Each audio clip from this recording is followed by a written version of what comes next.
The weeks following the anomaly of October 19 turned into silent chaos. The news spoke of a supposed artificial aurora visible over the Mediterranean, but no scientific agency could explain its perfect geometry or the energy pattern that accompanied it. At the European Space Agency's observatories, the sensors recorded an electromagnetic pulse coming from an impossible altitude, 333 kilometers exactly. During that time, satellite stations stopped transmitting data, and orbital cameras captured a luminous form that did not correspond to any natural phenomenon. In the records, a figure resembling an incomplete circle could be seen, composed of golden filaments that seemed to expand from a central point. When the technicians increased the contrast, they discovered that in the center of the structure was a human silhouette. He was not a clear figure, but his position, arms outstretched, head bowed, was reminiscent of a crucifixion suspended in the light. The report was immediately classified and sent to Rome under the title Golden Anomaly 1. Meanwhile, in Carmona, the life of the Fernandez family, Lucia's real surname, crumbled in a slow spiral of mystery. The girl no longer slept more than 2 hours straight.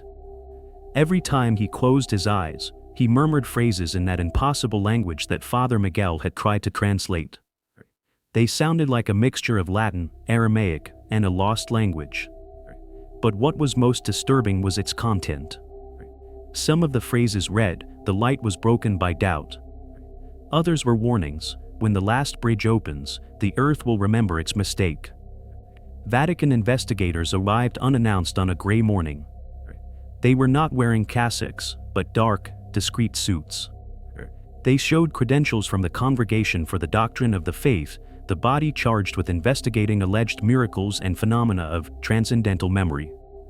In his command was a tall man with white hair and an Italian accent, Monsignor Alessandro Vieri. His voice was slow, and his gaze sharp. "We just want to talk to the girl," he said with cold courtesy. Isabel refused at first. But the Monsignor insisted, "We do not come to judge her. We come to understand what made her remember." Lucia received them sitting in the living room, with her rag doll in her hands. When the visitors entered, he looked up and smiled, as if he had known them before. "They were there," he said quietly, "when he crossed the sea of glass. You were behind the bridge." Silence fell over the room. None of the men answered. Vieri opened his notebook, took a deep breath, and asked, "Who are you talking about, Lucia?" "From him. The one you say died." "But he did not die. I saw him leave when the sky closed for the first time." The girl then recounted what she described as the migration of souls.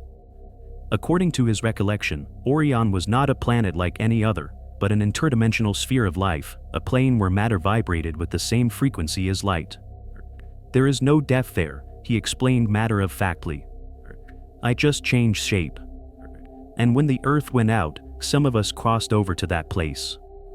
Vieri asked, "Who crossed?" Lucia lowered her gaze. "The ones who remembered who they were. Jesus was the first." The priests looked at each other, uncomfortable. One of them muttered that this was heresy, but Vieri raised his hand to stop him.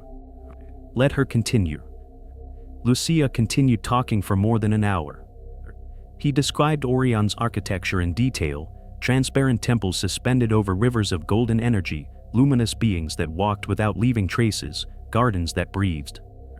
He said that there the word was not spoken, it was felt. That every thought created sound and every emotion generated light. When asked how he had come to Earth, his face became serious. "I didn't want to come," he said. "But he asked me to. He said I should bring back the memory, because you forgot everything." In Rome, reports began to pile up. The girl's statements coincided with ancient references found in suppressed Gnostic texts during the first centuries of Christianity, especially in the fragments of the Gospel of Light, a manuscript that spoke of a non-physical celestial kingdom called Orion. In that text it was said that Jesus had returned to the sphere of origin after his resurrection and that one day he would send emissaries, born in new flesh, to remind humanity of the way back. The most conservative theologians demanded to stop the investigation, but the Pope ordered it to continue in secret. Vieri was summoned to the Vatican and, according to unofficial sources, was given a file sealed with the initials A.M. Archivo de Miguel, a collection of documents related to apparitions and celestial phenomena classified as non-miraculous.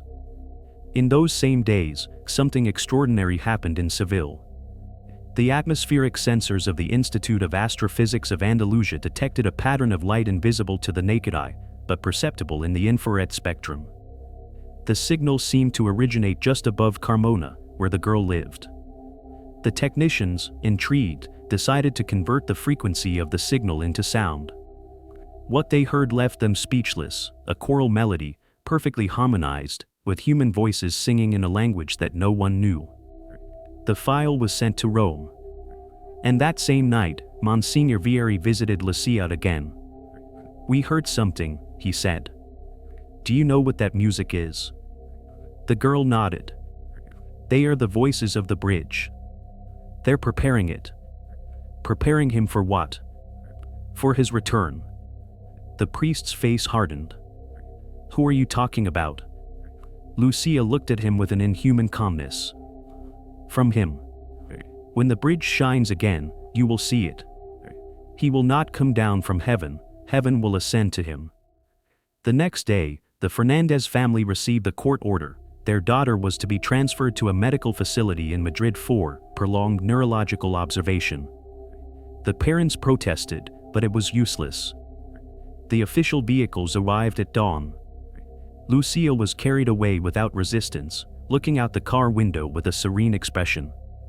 "Don't be sad," he said before leaving. "I'll be back when time repeats." During the following days, strange phenomena began to occur in the hospital where she was hospitalized. The digital clock stopped at 3:33. The heart rate monitors showed perfect pulses, identical among all the patients in the children's area.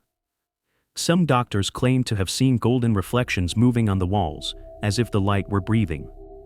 The doctor in charge of the case, Alejandro Benet, wrote a confidential report. The girl manifests episodes of conscious trance in which her body temperature drops to levels incompatible with human life. However, he maintains stable vital signs. During these episodes, he utters sentences in an unidentified language, accompanied by an ambient luminescence that is concentrated around his body. The phenomenon cannot be explained physiologically. When he was shown a recording of one of those episodes, Lucia looked at him and smiled. "That's not me," he said. "It's a reflection of what it was like before it came." On October 25th, at 3:33 a.m., the entire hospital lost power. For 33 seconds, all devices shut down. When the light returned, Lucia was no longer in her bed. The window was still closed, with no signs of escape. But on the wall, written in what looked like gold dust, appeared a sentence. "Light doesn't die, it just changes shape." The news was kept under a strict gag order. The Vatican denied any involvement, and the European Space Agency declared that the infrared anomaly was the product of an instrumental error. However, in the early hours of the next morning, a golden beam was visible for a few seconds over the Sinai Desert. The satellites picked up the same frequency emitted from Carmona, 3.33 Hz. Monsignor Vieri was summoned in an emergency. On the flight to Rome, he wrote a note in his personal notebook. "I have understood. Orion is not at the top. It's in us." The girl was a bridge, not a visitor.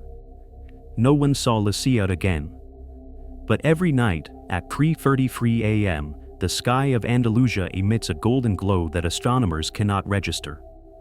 And those who have seen it claim to hear a childlike voice singing through the wind a melody that no one knows. Some call it the Psalm of Orion. Others say it's simply the echo of a little girl remembering the place where the sun still sings. Rome, October 27, 2025. The sunrise over Vatican City had an unusual brightness. The sky, pale golden, seemed to vibrate. From the dome of St. Peter's to the narrow streets of the Borgo, there was a tension that was not visible, but that the most sensitive could feel. Something had changed in the air. In an underground room, Far below the papal gardens, a group of men and women in absolute silence watched a set of old monitors connected to an internal network without internet access. On the screens, repeated over and over again, a fragment of video appeared, a child figure covered in light. It was the last known recording of Lucia Fernandez, taken seconds before the blackout in the hospital in Madrid. The file was labeled Orion/CL9, and only 3 people were authorized to reproduce it. Monsignor Alessandro Vieri, now under the direct supervision of the Vatican Security Council, watched the video with an impassive expression. Beside him, a dark-haired woman in a lab coat was frantically taking notes. Dr. Caterina Esposito, an astrophysicist at the European Space Agency, temporarily seconded to the Vatican as a science advisor. In the recording, Lucia was sitting on her bed, with her eyes closed. Around him, medical sensors flickered as if responding to an invisible frequency. Suddenly, a golden glow emanated from his body. The ECG lines formed an exact pattern, 3 identical pulses separated by 33 millisecond intervals. The doctor stopped the image.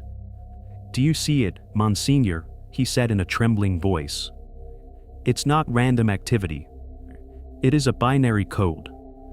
A repetitive sequence based on the number 3. It is the same frequency detected in Carmona and Sinai." Vieri clasped his hands. "And what does it mean?" "I don't know yet," she replied. "But the signal contains compressed data. They are not simple electrical impulses, they seem like a form of language." The research, classified as Project Lumen, was secretly expanded.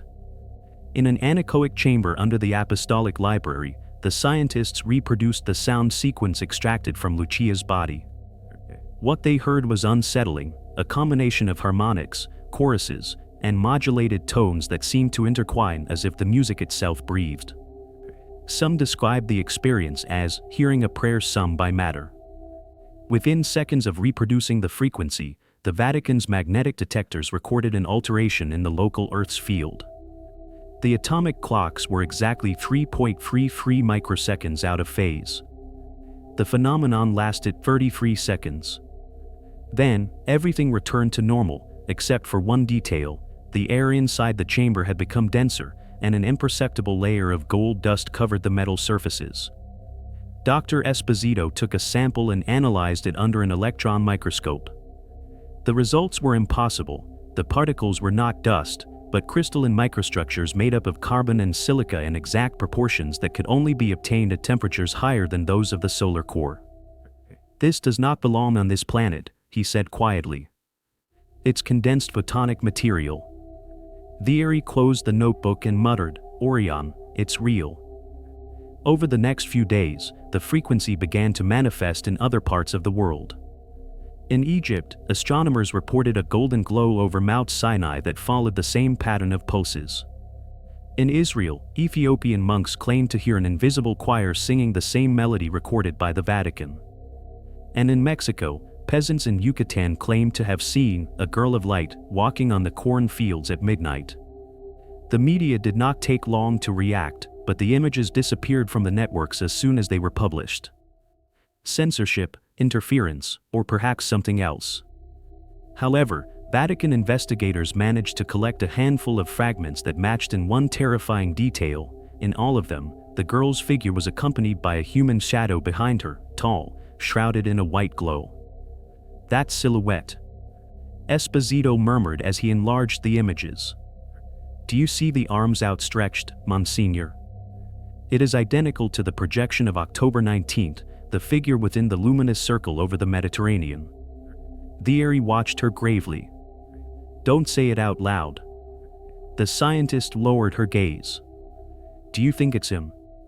The priest did not answer.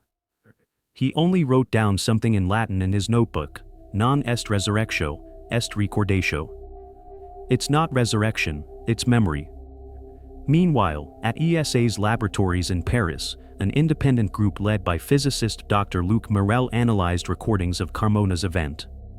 His conclusion was surprising: the energy pattern did not correspond to an astronomical source, but to a biological one. "The frequency is modulated by a living organism," he said. And that body has a harmonious structure. We are not talking about an extraterrestrial signal, but about a consciousness integrated into the Earth's electromagnetic field. When asked if that conscience could be human, Morel responded with a phrase that became famous among the few who read his report. If mankind ever created God, perhaps it did so by remembering his form of itself. The Vatican, alarmed by the leaks, ordered the immediate closure of all associated laboratories. But it was too late. The frequency of 3.33 Hz had begun to replicate spontaneously in different parts of the planet. Old radios, forgotten tape recorders, even musical instruments began to emit a faint golden hum, perceptible only for 33 seconds every morning, always at the same time, 3:33. In a letter addressed to the Pope, Vieri wrote, "We are not facing a miracle or a physical phenomenon. We are facing a memory that tries to reawaken. If Orion was the first garden, the girl was its seed. Music does not come from the sky, it comes from within the earth, from the memory of when love was light and light had a voice." At the same time, Dr. Esposito discovered something that froze everyone's blood. In the 1969 lunar mission files, a forgotten document described light interference picked up by the Apollo 12 module. In the communications engineer's notes, it could be read, "A constant signal is detected at 3.33 Hz with harmonics similar to Gregorian chants. Undetermined provenance. It's not engine noise." That observation was filed under the category of unexplained anomalies and was never mentioned again. "Do you see?" exclaimed Katerina. "Frequency has been with us since the beginning of space exploration. Maybe Orion isn't far away, maybe it's an echo of ourselves." Vieri responded with an almost resigned calm. "No, Doctor. Orion is not far away because he never left. We forgot." The following days were a succession of impossible coincidences. In temples of different religions, the clocks failed at the same time. The lit candles flickered in synchrony, as if an invisible breath were sweeping through the world. Some witnesses claimed to have seen golden reflections in the water, others heard choruses in the wind. But the most puzzling thing happened on November 1st. At 3:33 a.m., the bells of St. Peter's Basilica began to ring by themselves. The guards rushed to the tower, but found no one. The sound came from the bells, yes, but there was no physical movement whatsoever. They vibrated by resonance, driven by a frequency that seemed to come from the ground. In the audio recording, a childlike voice was heard among the echoes of the bronze, "He awakens when you remember." Vatican technicians analyzed the recording and found an overlapping wave pattern. It was not echo, nor reverberation. It was the same frequency as Carmona. Lucia's voice. The next morning, the Pope received the confidential report. It included a warning written by Monsignor Vieri. The Orion phenomenon is reaching global scale. The boundaries between the spiritual and the physical begin to blur. If the girl was right, the bridge is not a portal that opens upwards, but a mirror that is activated from the inside. When mankind remembers its origin, the mirror will be completed. The document ended with an enigmatic sentence. Jesus did not leave. He changed shape. And wait for the world to vibrate in his tone again. That same night, from an observatory in Chile, astronomers captured a celestial body that did not appear on any map. It was not a star, nor a satellite. It shone with a golden intensity that increased in intervals of 33 seconds. Its location coincided with the projected trajectory of the so-called Free Eye/Atlas object that disappeared months ago. The scientists could not identify him, but one of them, before the transmission was interrupted, said something that was recorded. "It looks like a city suspended in the light." The Vatican denied any link to the observation. But Vieri knew the connection was real. In his diary he wrote one last note before leaving for the Sinai Desert. Orion is not a place, but the resonance of divine love in matter. The girl was his voice. And that voice will return when the reflection and the origin merge again. 3:33 a.m. had become an hour of silent worship. On every continent, People who had never met before awoke at the same time, driven by an inexplicable sensation, a soft call, a chorus that came not from the ear, but from inside the chest. No one knew how to explain it. Some spoke of dreams of floating cities and golden seas. Others were voices saying the same phrase in different languages, remember the tone. Scientists, desperate to find a physical cause, began to study the phenomenon. They called it the global Orion effect. The data was clear, the 3.33 Hz resonance, the same one that had surrounded the missing girl, was repeated in the Earth's magnetic field every night, always for 33 seconds. Most disturbingly, the intensity of the pulse increased when large groups of people meditated or prayed at the same time. It was as if the collective emotion amplified the signal. In a secret laboratory of the European Space Agency, Dr. Caterina Esposito installed an experimental device to capture the complete frequency pattern. When he played it back through an underwater speaker, the water inside the tank took on a perfect geometric shape, a luminous mandala composed of thousands of tiny golden waves. The image was photographed and secretly sent to the Vatican. In the accompanying note, Esposito wrote, "The Orion tone is self-organizing. Matter responds to love." Meanwhile, in Jerusalem, Monsignor Vieri walked among the remains of the ancient temple, accompanied by a young rabbi and an imam. None of them had slept in days. Ever since the phenomenon began to intensify, the air in the holy city seemed charged with holy electricity. At night, golden lights moved over the Mount of Olives, forming spiral patterns reminiscent of Byzantine mosaics. Thousands of pilgrims began to gather spontaneously, claiming to hear a childlike voice amid the songs of the wind. One night, Vieri stalked in front of the western wall and placed his hand on the stone. He felt a gentle vibration, almost like a beating heart. Then he heard the voice, "Monsignor, it is no longer faith that you need, it is memory." He turned sharply, but no one was there. The stone, however, shone faintly, and between the cracks appeared a golden powder, identical to that found in the Vatican chamber. Vieri fell to his knees. "Lucia," murmured. The following days were a whirlwind. In Egypt, the glow over Sinai reappeared, this time accompanied by columns of light ascending into the sky.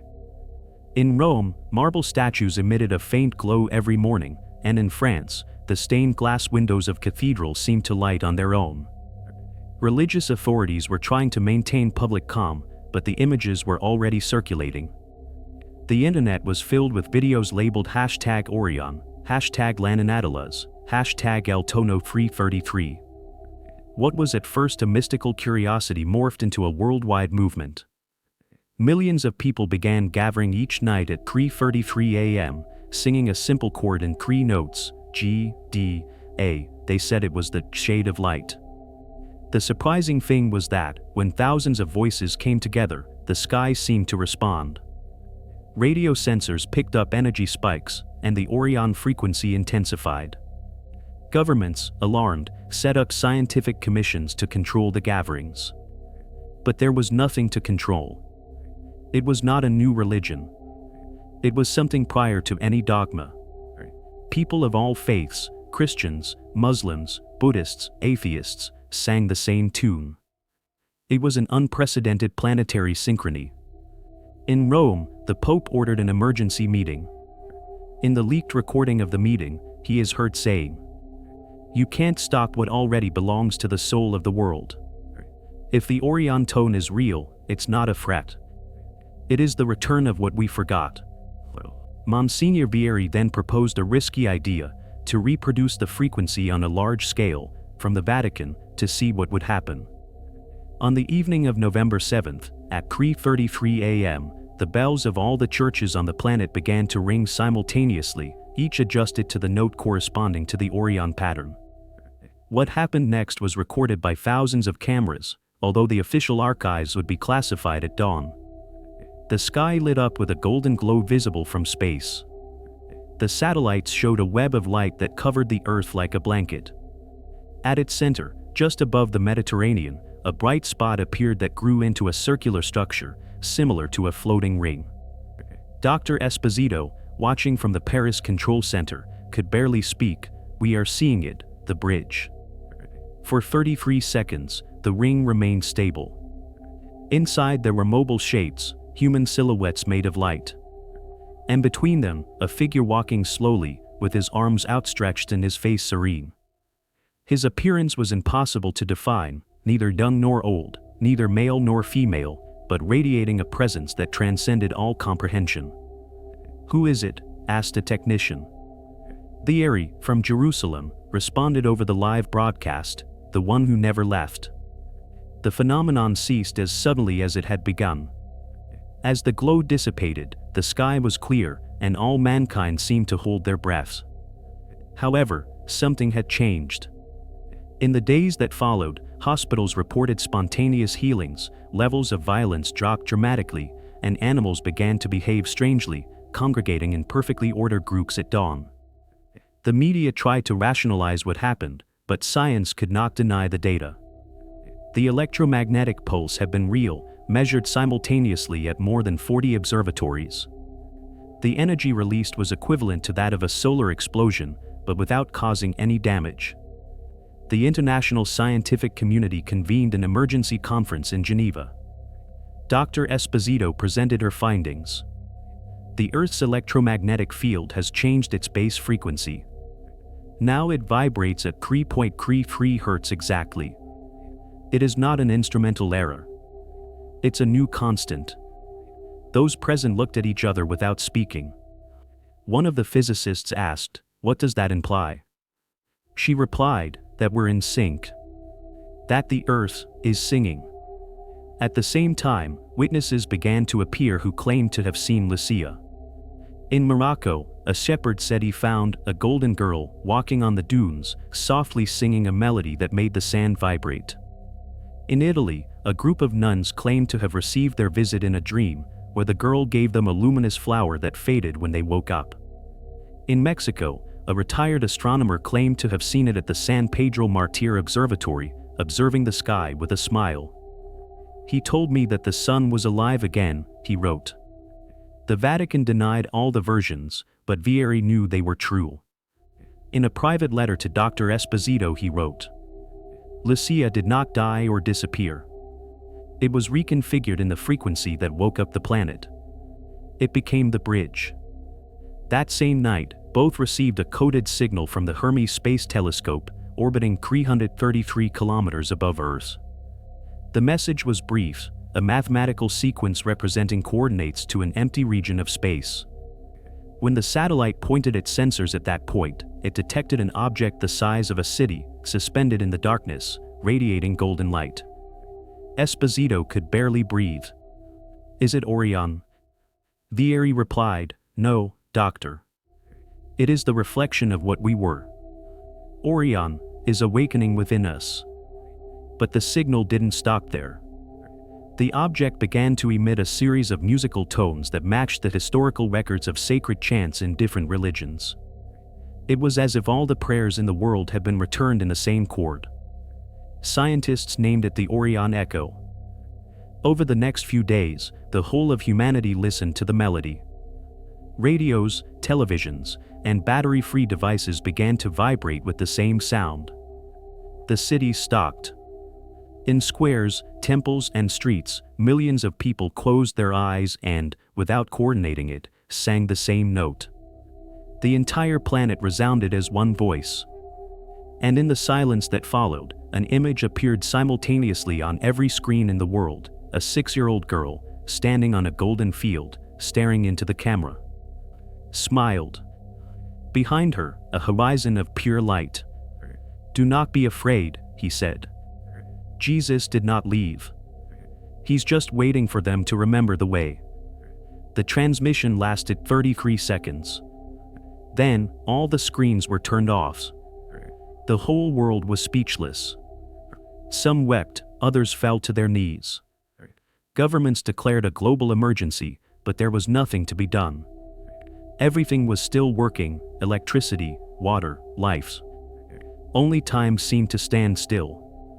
When dawn came, satellites confirmed that the luminous object had vanished.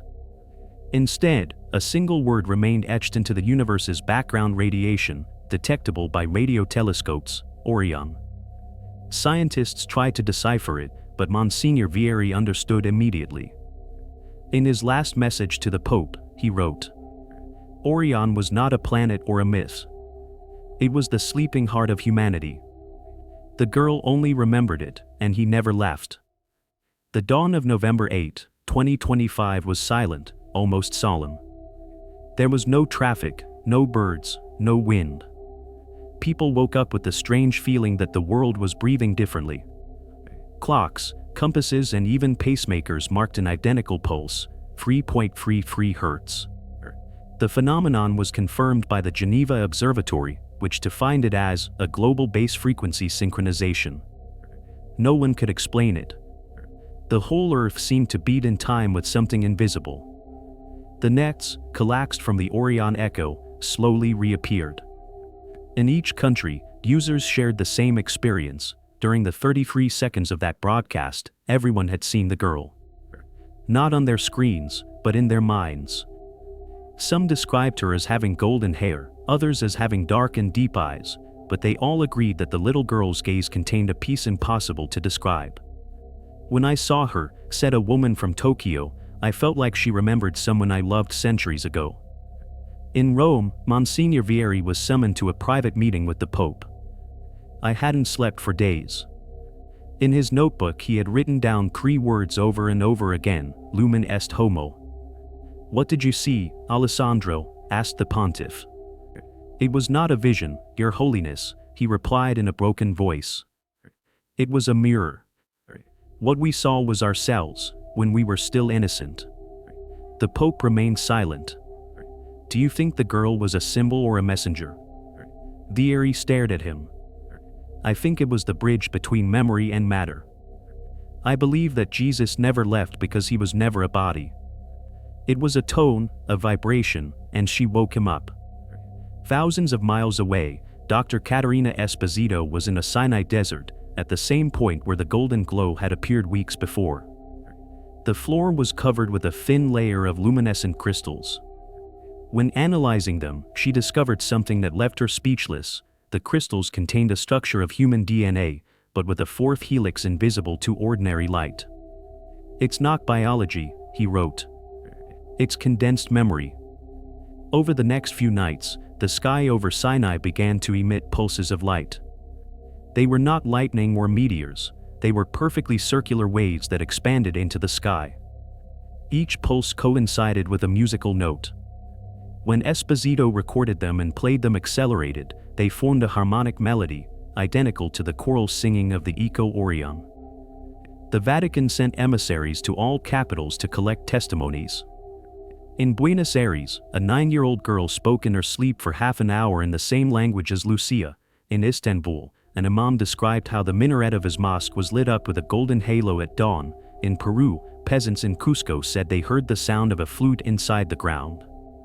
Everything happened at exactly the same time. Governments tried to maintain order. The world stock market plummeted, news networks broadcast live collective prayers. However, there was no chaos. People were not afraid. Wait. On November 11th, at 3:33 a.m., something happened that forever changed the history of humanity. In all the seas of the planet, simultaneously, circles of light emerged. They were not boats or platforms, they were perfect rings that rose above the water, as if the ocean itself were singing. The satellites recorded an increase in local temperature, but not destructively. It was the warmth of life, like an incubation. Within each ring, a humanoid glow could be distinguished. In Jerusalem, thousands of pilgrims spontaneously gathered in front of the Dome of the Rock. No one organized the meeting. They just arrived. In the crowd, an old woman fell to her knees and pointed to the sky. On the mountain, a luminous figure walked slowly. His body was transparent, composed of the same golden light that scientists had measured at Sinai. He had no fixed face, he was constantly changing, adopting the features of each person who looked at him. The crowd fell silent. Some were crying, others were smiling. Then the figure raised his hand and a voice resounded, not in the air, but within every mind. "I'm not a comeback. I am the memory of what you are." Speakers and telephones picked up the frequency. In the laboratories, the instruments exploded. The voice measured exactly 3.33 hertz. For 33 seconds, the whole of humanity heard the same phrase in all languages. "The light you seek is within. Do not be afraid of reflection. I am the tone." Then the glow faded. But something had changed irreversibly. People began to remember. Not normal memories, but memories that did not belong in this life. Farmers remembered walking on a luminous ground, doctors dreamed of glass hospitals, old people described gardens suspended under a singing sun. And the children, the youngest ones, spoke without fear of the other house, of Boreon, as if they had just returned from there. In universities, physicists surrendered to the evidence. The Earth's resonance constant had changed permanently. The matter itself seemed to vibrate with a previously unknown pattern of coherence. Plants grew faster, water crystallized into perfect shapes, and human magnetic fields, measured in neuroscience labs, showed unprecedented collective synchrony. The world began to transform, not by imposition, but by contagion. The wars stopped. The guns mysteriously failed when attempting to fire. Military satellites were turned off at 3:33. The borders blurred, religious leaders spoke together for the first time. All under the same tone. On November 15, Dr. Esposito was summoned to Rome. The Pope received her at his private residence. "Doctor," he said in a soft voice, "scientists say the planet is singing. What do you think that is?" She replied, "I think the Earth has remembered its origin." And that Lucia was the trigger. "And Jesus?" asked the pontiff. "He did not return, Your Holiness. He never left. He is simply in phase with us." That night, they both heard the tone. It did not come from any visible source. It was a warm sound, like a breath. And in that vibration, a clear, childlike voice said, "When everything vibrates in love, the bridge will be visible." From then on, structures of light began to appear in different parts of the planet, translucent arcs, floating spheres, geometry suspended in the air. They called them Orion bridges. They did not emit heat or radiation, they just vibrated softly, as if they were waiting for something. Some believed that they were portals, others that they were symbolic forms. No one dared to touch them. But in the early morning hours of November 17, a security camera at Mount Sinai captured the impossible. A girl's figure, identical to Lucia, walked to the center of the larger ring of light and placed her hands on it. The structure was brightly illuminated, and from within emerged an adult figure of white light, impossible to look at without tears. For 33 seconds, they both stood facing each other. Then they melted into a single glow. The sensors recorded an unprecedented electromagnetic explosion. But there was no destruction. The only thing that changed was the color of the dawn. The sky turned golden. It remained like this for hours. And for the first time in history, there were no shadows. The children of the world woke up smiling. They all said the same thing, "He's here." The television broadcasts captured a fleeting image, a luminous man walking through the crowd in different cities, smiling, touching people's shoulders, disappearing after a few seconds.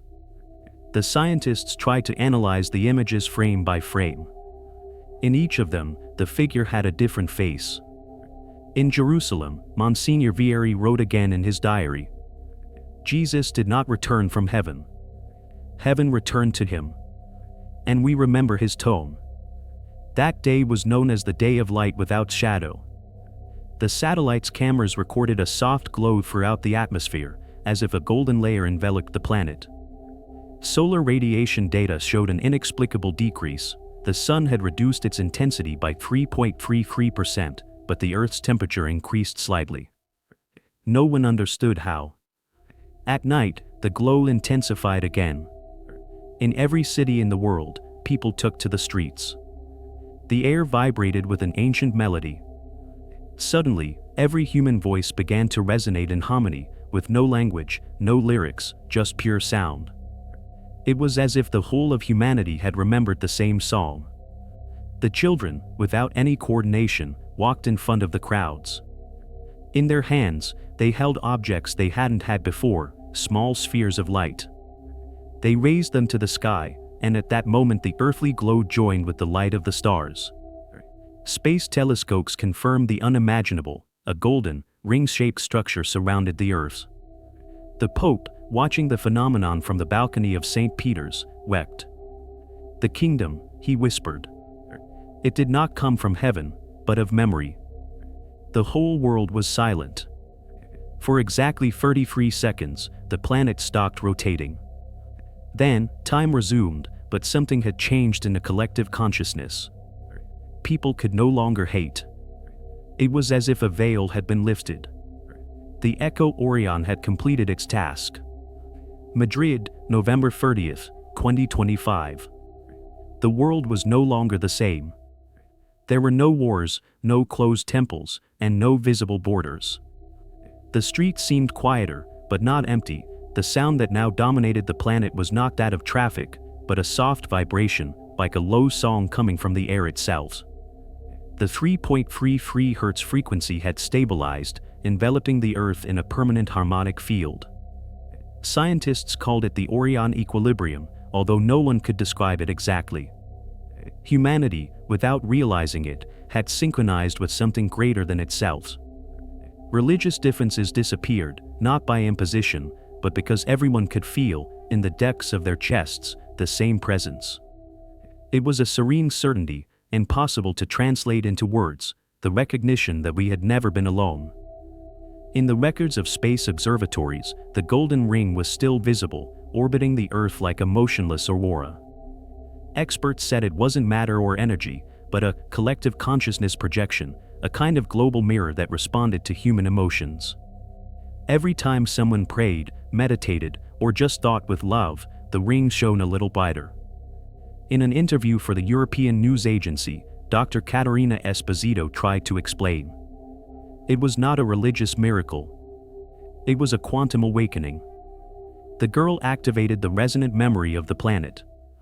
Matter, when it vibrates in love, becomes conscious. And that awareness took shape. And what happened to Jesus? The journalist asked. Esposito smiled with a mixture of science and faith. Jesus was never a man in the biological sense. It was a state of universal coherence. A field of pure resonance. Lucia remembered it, and we follow him. In Rome, Monsignor Vieri was writing his last report for the Vatican's secret archives, knowing that, soon, everything human would be only an echo of the divine. It was not faith that saved us, he wrote, but memory. Because faith waits, memory recognizes. From the window of his cell, he could see thousands of people gathered in silence in front of St. Peter's Square. No one spoke. No one asked. They were just breathing in unison. A faint scent floated in the air, a mixture of incense and ozone. Vieri knew what it meant, the tone was rising. That same night, at 3:33, the ring surrounding the planet began to expand.